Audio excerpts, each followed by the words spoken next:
झाली परासुरवराभिमान उत्तरायाची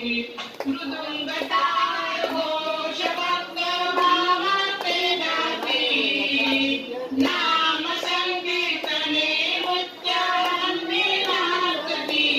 धन्य धन्य हो प्रदक्षिणा सद्गुरुरायाची झाली परासुरवराभिमान उत्तरायाची गुरु